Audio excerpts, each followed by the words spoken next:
मध्ये हा पुणे नाशिक रेल्वेच्या समर्थनार्थ सर्व पक्षीय गरज आंदोलन इथं उभं केलं। आपण मोठ्या संख्येने उपस्थित झाला मी सर्वांचे स्वागत करतो। मी गेले खंडूचे 8 तास मागे उभं होतो, सर्वांची भाषण ऐकली।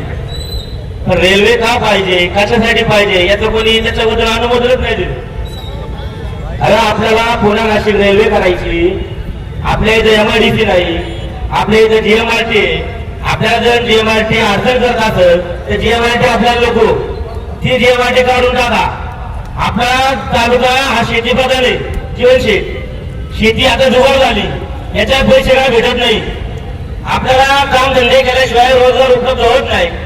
आपले 90% तरुण सुशिक्षित आहे, तर त्यातले 17% सुशिक्षित बेरोजगार आहे। कारण यांना काम धंदे करण्यासाठी, पोट भरण्यासाठी पुणे आणि मुंबईला जावं लागतं। पैसे आपल्याला MIDC नाही। आपली पोरं ह्या तालुक्यातली पुण्याला जर नोकरी करतात, हडपसरला नोकरी करतात, IT पार्क मध्ये नोकरी करतात, तर यांची घरं पिंपळे सौदागर आहे, काशीद पार्क आहे। त्या पुण्यासारख्या ठिकाणी 1-2 कोटीचं घर घ्यायला यांना आयुष्यभर 30 वर्ष कर्ज काढायचे।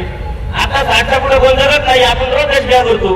पण जर आपल्याला जर आयुष्यभर कर्ज काढून ते कर्ज भरण्यात जात असेल तर आपल्याला ती रेल्वे भेटत नसेल, तर ही GMRT काढून टाका आणि आमच्या तालुक्याला रेल्वे द्या।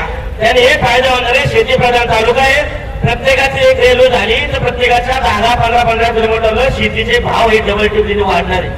आपल्या सर्वांचे घरांचे भाव वाढणार आहे। आणि आज आपली एक कोटीला घर पोरग पुण्यात जाऊन घेते, आई वडिलांना सोडून काम धंदा करते। ही जर रेल्वे झाली तर आई वडिलांना बायका पोरांना रोज पोरग घरी येऊन जाऊन घरचा डबा खाई। सर्वांनी भाषेमध्ये रेल्वे द्या, हे द्या ते द्या, पण रेल्वे का द्या याच्या वतीनं भाषण, त्याच्या वतीनं भाषण। आपल्याला अडचण नाही ती बोला, जर तर रेल्वे पाहिजे असं नाही तर 18 दिवस धंदे बंद करा, दुकानं बंद करा, गाव बंद करा, ते परवडेल। पण जर रेल्वे झाली ना तर प्रत्येकाच्या शेतीचे भाव डबल वाढणार, त्याचा टिबल फायदा होणार आहे। तर जर बोललो आपल्याला बोलत असेल तर माफ करा, पण ही आमची भावना आहे।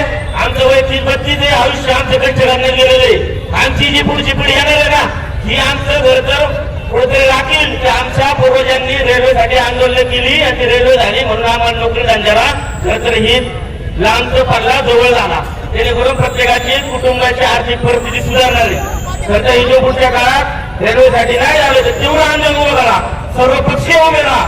एवढं बोलून थांबतो। धन्यवाद। जय जवान।